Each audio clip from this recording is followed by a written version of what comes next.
आप सभी का स्वागत है आपके अपने channel chalk and duster academy पे। हमें उम्मीद है आप अपने घरों में सुरक्षित होंगे, सेफ होंगे। और आज का जो वीडियो है वो जवाहरलाल नेहरू यूनिवर्सिटी के उन तमाम बच्चों के लिए है जिन बच्चों का सिलेक्शन जवाहरलाल नेहरू यूनिवर्सिटी में हो गया है। अब उससे आगे का प्रोसेस क्या है। अभी जो करंट में प्रोसेस चल रहा है वो अपलोडिंग डॉक्यूमेंट्स का चल रहा है, जिसकी जो लास्ट डेट है वो अब एक्सटेंड कर दी गई है। उसकी जो लास्ट डेट थी वो 5 दिसंबर थी, लेकिन अब JNU एडमिशन ब्रांच ने उसकी डेट क्या कर दी है, 8 दिसंबर 2020 कर दिया है। और इस बार जो है टाइम मेंशन है, रात के 11:50 तक आप उसको क्या कर सकते हैं, अपने डॉक्यूमेंट्स अपलोड कर सकते हैं।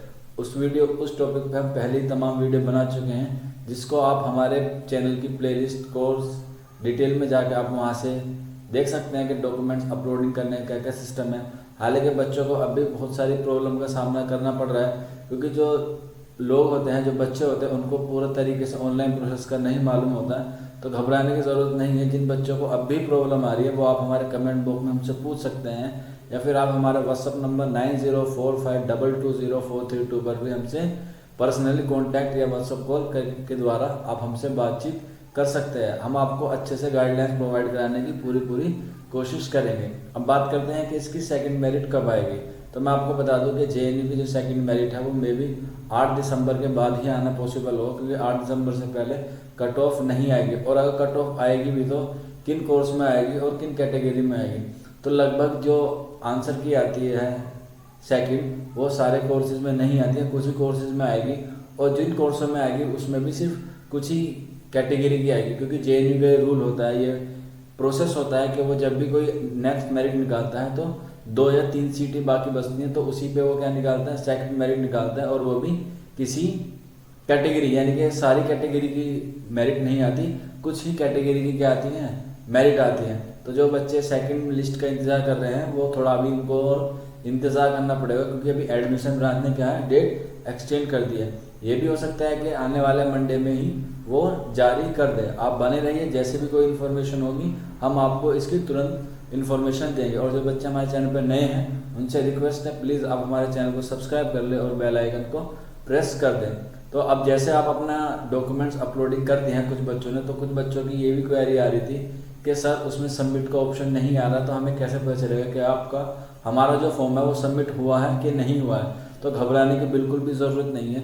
JNU ने इस बार का जो फॉर्मेट है, जो इस बार का सॉफ्टवेयर है, वो इसी तरीके से बनाया गया है कि आपको जो अपलोड डॉक्यूमेंट करने के बाद उसमें सबमिट का ऑप्शन नहीं है। सबमिट का ऑप्शन तब आएगा जब आपका प्री इनरोलमेंट जो फॉर्म होगा वो ओपन हो जाएगा।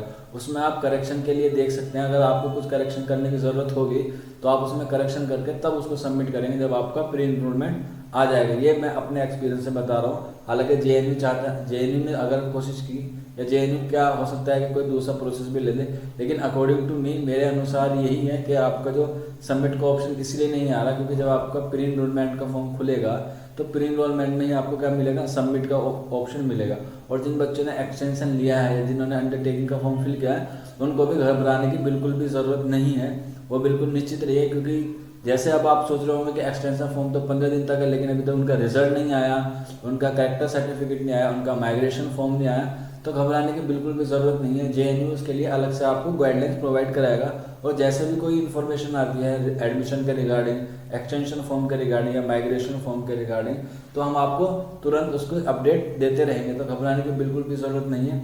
और इसके बाद प्रोसेस के बाद, प्री इनरोलमेंट के बाद आपको एडमिशन के लिए, यानी कि आपको डॉक्यूमेंट वेरिफिकेशन के लिए JNU में बुलाया जाएगा, जो हर साल बुलाया जाता है। लेकिन इस बार कोविड-19 की वजह से हो सकता है कि इस बार आपको ना बुलाया जाए, आपका जो डॉक्यूमेंट वेरिफिकेशन हो वो ना हो, ऑनलाइन मतलब काउंसलिंग ना हो, आपका वेरिफिकेशन जो है वो ऑनलाइन वो अपने आप कर ले। देखते हैं जैसे भी JNU होती है हम आपको इसके बारे में ज़रूर बताएंगे, काउंसलिंग के लिए बुलाया जाएगा कि नहीं बुलाया जाएगा।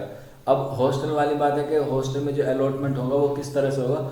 हॉस्टल के अलॉटमेंट में भी काफ़ी वक्त होता है, तो कुछ बच्चों को जिनकी पहली या दूसरी रैंक आती है या तीसरी रैंक तक भी आती है, उनको एडमिशन के वक्त क्या मिल जाता है, हॉस्टल अलॉटमेंट हो जाता है, यानी कि हॉस्टल मिल जाता है। हॉस्टल के लिए मैं आपको अलग से वीडियो प्रोवाइड कराऊंगा, क्योंकि इस वीडियो में हमें किसी और टॉपिक में बात करनी है जो बहुत इंपॉर्टेंट है एडमिशन के रिगार्डिंग और आपकी जो सेमिस्टर है उसके रिगार्डिंग। तो जैसा आपने एडमिशन लिया है JNU में, जिन बच्चों ने डॉक्यूमेंट्स अपलोड कर दिया उनका लगभग 60-70% जो एडमिशन का प्रोसेस है वो यहीं कंप्लीट हो जाएगा। बस आपको क्या करना है, जाके एक फोलियो फिल करना होता है जो आपको प्री इनरोलमेंट के साथ मिलेगा। तो प्री इनरोलमेंट में एक फॉर्म मिलेगा, बस आपको वही फिल करना है और आपका एडमिशन कंफर्म हो जाएगा। हालांकि अब भी आपका एडमिशन जो है वो कंफर्म ही है, लेकिन तब क्या होगा, वो बिल्कुल ऑफिशियल तौर पर आपको एडमिशन आई कार्ड मिल जाएगा, जिस बच्चों को इन आई कार्ड का ख्वाब है कई दिनों से, कई सालों से जो इसकी तैयारी कर रहे हैं। अब बात करेंगे कि एडमिशन हो गया तो उसमें हमें कौन कौन से सब्जेक्ट पढ़ने हैं और उसमें हमें कौन सा फोलियो फिल करना है। तो आपको ऊपर स्क्रीन पर दिख रहा होगा ये बीए ऑनर्स का, यानी कि बीए ऑनर्स का क्या है, एक फोलियो है। आपको जिस भी क्लास में आपने एडमिशन लिया होगा बीए ऑनर्स में, किसी भी लैंग्वेज में, एमए में, एमएससी में, बीटेक में, एमटेक में, तो जिसके भी होगा उसका क्या होता है, एक परफॉर्मा होता है और उसमें से आपको फिल करना होता है कि आपको कौन कौन से सब्जेक्ट में आपने सेमेस्टर में आपको लेना है। तो आपको मालूम भी होगा कि जेएनयू में सेमेस्टर प्रणाली चलती है। तो आपको पहले इसी जो अब आप एडमिशन लेंगे 2020 में, तो ये कौन सा सेमेस्टर होगा, ये मानसून सेमेस्टर होगा, क्योंकि जेएनयू में दो सेमेस्टर होते हैं, एक मानसून सेमेस्टर और एक विंटर सेमेस्टर। तो अभी जो करंट चल रहा है वो कौन सा चल रहा है, मानसून सेमेस्टर। तो हर क्लास की हर कोर्स डिटेल होती है और आपको हर सब्जेक्ट होते हैं। जैसा आपने सुना भी होगा, जैसे 11th में 10वीं करके हम 11th में आते हैं तो आपको साइंस लेनी होती है, आर्ट्स लेनी होती है। इसी तरह से आपको सेमेस्टर में भी सब्जेक्ट चूज करने होते हैं कि हमें कौन कौन से सब्जेक्ट पढ़ने हैं जिसमें हमें इंटरेस्ट है। तो बीए ऑनर्स हुआ, एमए हुआ, एमएससी हुआ, एमटेक हुआ, पीजीडीपी हुआ, डिप्लोमा हुआ, एडवांस हुआ, सर्टिफिकेट हुआ, तो जितने भी कोर्सेज हैं उनकी अपनी अलग अलग गाइडलाइंस होती है। तो उनके अलग अलग एक परफॉर्मा होता है और उनमें हर परफॉर्म में क्या होता है, सब्जेक्ट अलग अलग होता है, उसमें से आपको चूज करना होता है और वो अपने आपको सेंटर में यानी कि आपके स्कूल में सबमिट करना होता है। मान लीजिए आप बीए ऑनर्स में फ्रेंच में लेना चाहते हैं एडमिशन, तो आपको बीए ऑनर्स का फोलियो फिल करना होगा और आपको अपने सेंटर में यानी कि स्कूल ऑफ लैंग्वेज में उसमें सबमिट करना होगा और आपको उसमें बताना होगा कि मैं फ्रेंच में ये सब्जेक्ट पढ़ना चाहता हूँ। तो जो इसकी लिस्ट है यानी कि कोर्स डिटेल लिस्ट होती है वो हम आपको प्रोवाइड कराएंगे। आप हमारे व्हाट्सअप नंबर 9045220432 पर आप किसी भी कोर्स से बिलोंग करते हो, बीए से करते हो, एमए से करते हो, एमएससी से करते हो, एमफिल से करते हो, आप जितने भी कोर्स से डिटेल चाहिए, कोर्स डिटेल मैं आपको फिर रिपीट करके बता देता हूँ। कोर्स डिटेल यानी कि कोर्स डिटेल आपको किस तरह से फिल करनी है और आपको किस तरह से फोलियो फिल करना है वो हम आपको बिल्कुल ऑफिशियली प्रोवाइड कराएंगे। आप हमारा नंबर एक बार नोट कर लें 9045220432। और जब भी आप हमसे कोर्स डिटेल मांगे या अपना फोलियो मांगे तो आपको ध्यान रहे, सबसे पहले आपको अपना नाम लिखना है, आपको अपना कोर्स लिखना है, आपको अपना सेंटर का नाम लिखना है। ये 3 चीज़ें आपको मेंशन करनी है, क्योंकि हम फिर ऐसा होता है कि बहुत सारे जब एसएमएस आते हैं व्हाट्सएप पे तो हम कंफ्यूज हो जाते हैं कि किसको कौन सा सिलेबस भेजना है और कौन सा किसको फोलियो भेजना है। तो ध्यान रहे, मैं एक बार आपको पैटर्न बता देता हूँ। सबसे पहले अपना नाम, फिर अपना कोर्स और फिर उसके बाद आपको अपना सेंटर का नाम ज़रूर नोट करके लिखना है। अगर आप सेंटर का नाम नहीं जानते तो उसमें घबराने की ज़रूरत नहीं है, ठीक है। हम आपको फिर अच्छे से गाइडलाइंस प्रोवाइड कराएंगे। आप हमसे भी इसके बारे में पूछ सकते हैं कि मेरा जो कोर्स है वो किस सेंटर में आ रहा है, यानी कि किस स्कूल में आ रहा है, ठीक है। तो आपको स्क्रीन पर दिख भी रहा होगा कि ये बीए ऑनर्स का क्या है, कोर्स डिटेल साथ के साथ चल रही है। इसके अलावा आपको जो भी गाइडलाइन चाहिए वो हम आपको प्रोवाइड कराएंगे, क्योंकि अभी जैसे आपको मालूम हो कोविड-19 की वजह से क्या है, सब घरों में ही है। तो आप कोर्स डिटेल में देखिए कि आपको कौन कौन से कोर्स डिटेल जो है वो लेने हैं, आप उसी की तैयारी करिए। अगर जो आपको तैयारी करने के लिए कोई क्वेरी चाहिए या कोई गाइडलाइन चाहिए तो आप हमसे पूछ सकते हैं, हम आपको अच्छे से गाइडलाइंस प्रोवाइड कराएंगे। वीडियो ख़त्म करने से पहले एक बात और मैं आपको बता दूं कि जितने भी कोर्सेज होंगे वो आपको आपकी पिछली ग्रेजुएशन यानी कि आपकी जो पिछली क्लास हुई होगी उसके बेस पर आपको सिलेक्ट करने होते हैं, ठीक है। कुछ कोर्स की टर्म एंड कंडीशन होती है कि आपको ये सब्जेक्ट मिल सकता है, ये सब्जेक्ट नहीं मिल सकता है। तो आप किसी भी कोर्स के बच्चे हों, बीए के हों, एमए के हों या एमफिल के हों, तो आपको जितनी भी कोर्स की डिटेल चाहिए या आपको कौन कौन से कोर्स जो है वो सिलेक्ट करने हैं तो आप हमसे ज़रूर कांटेक्ट करें। मैं एक बार फिर बता दूं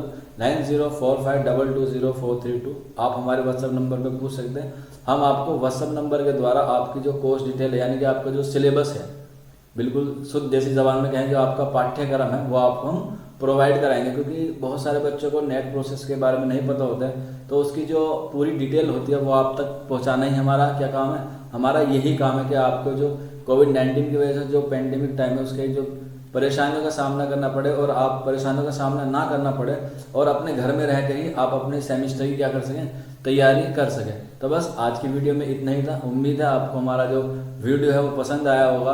अगर फिर भी आपको कोई क्वेरी रही हो या कोई बात ऐसी है जो आपको हमारी वीडियो में समझ में नहीं आई हो, तो आप हमारे व्हाट्सअप नंबर या फिर आप हमारे कमेंट बॉक्स में हमसे बेहिचक पूछ सकते हैं। हमारा जो काम है वो आपको सही गाइडलाइंस प्रोवाइड कराने का है। तो चलिए फिर मिलते हैं अगली वीडियो में जल्द ही किसी और टॉपिक के साथ। तब तक आप अपना ख्याल रखिए, अपने घरों में रहिए, सुरक्षित रहिए। शुक्रिया फॉर वॉचिंग दिस वीडियो।